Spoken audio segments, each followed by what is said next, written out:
Next question number 16 क्या कह रहा है, कहता है डिटरमाइन द एपी। एपी हमें पता करना है और जिसमें दिया हुआ है क्या है कि थर्ड टर्म दिया हुआ है 16 है और जो सेवेंथ टर्म है फिफ्थ टर्म से कितना ज्यादा है, 12 ज्यादा है। यह 2-3 इंफॉर्मेशन दिया हुआ है जिसके आधार पर हमें एपी सीरीज ज्ञात करना है।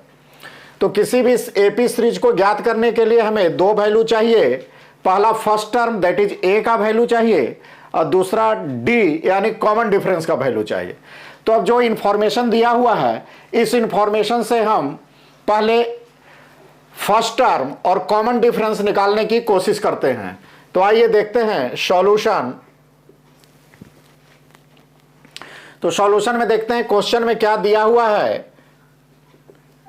गिवन दैट क्या दिया हुआ है, दिया हुआ थर्ड टर्म इज 16 यानी A3 इक्वल टू 16 और क्या दिया हुआ है कि seventh term exceeds the fifth term by 12 यानी A7 minus A5 equal to 12 यानी सेवेंथ टर्म जो है पांचवें टर्म से कितना ज्यादा है, 12 ज्यादा है। अब आइए देखते हैं वी हैव दैट, जैसा कि हम लोग जानते हैं, क्या जानते हैं, a n equal to a plus n minus 1 into d. अब आइए तीसरे टर्म के लिए अगर करें, इसे हम फार्मूला को यूज करें तो क्या बनेगा, A3 equal to a plus, चूंकि तीसरा टर्म है इसलिए 3 माइनस 1 इंटू डी और A3 का वैल्यू कितना है 16 इक्वल टू फर्स्ट टर्म हमें मालूम नहीं है इसलिए रहने देते हैं और 3 में से 1 गया 2 और डी कॉमन डिफरेंस भी पता नहीं इसलिए डी और इसे हम मान लेते हैं इक्वेशन नंबर फर्स्ट। अब आइए देखिए अकॉर्डिंग टू क्वेश्चन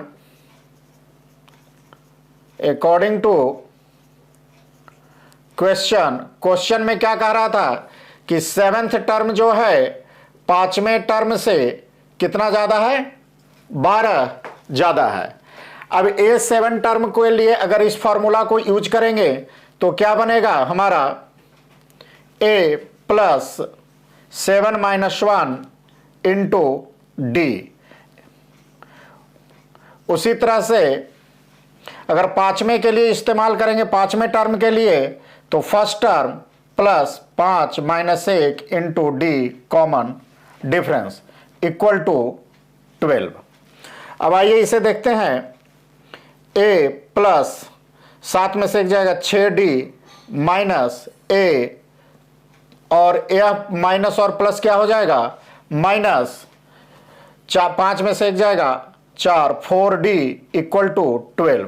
अब यह देखिए प्लस a और माइनस a कैंसिल हो जाएगा और 6d में से 4d चला जाएगा तो क्या बचेगा 2d इक्वल टू 12, इसलिए 2 छक 12 d इक्वल टू कितना आ गया 6। अब इस d के वैल्यू को इक्वेशन नंबर 1 में डालेंगे तो हमें a का वैल्यू आ जाएगा। तो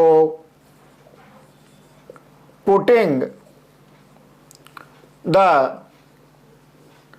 value of d in equation first में वैल्यू d का पुट करते हैं।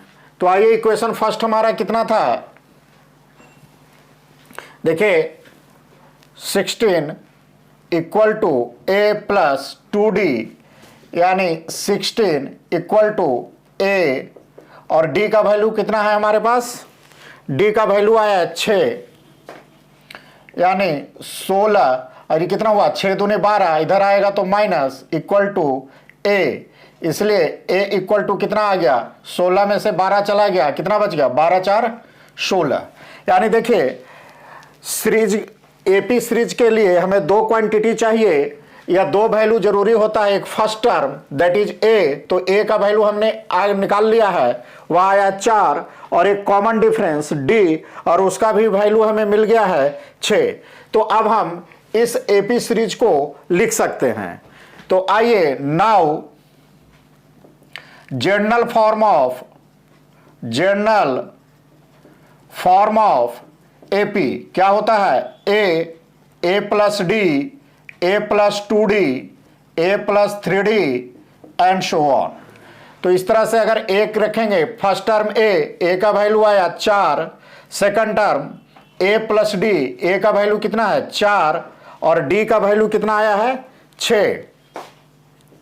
उसी तरह से थर्ड टर्म, फर्स्ट टर्म यानी 4 plus 2 multiply common difference that is 6।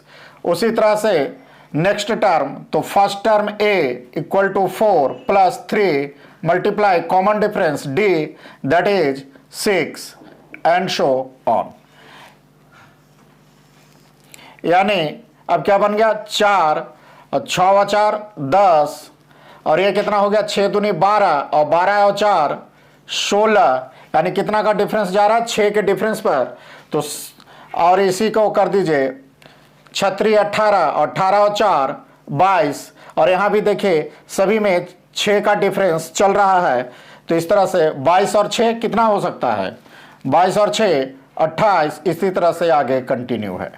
यानी यह हमारा एपी सीरीज बन रहा है।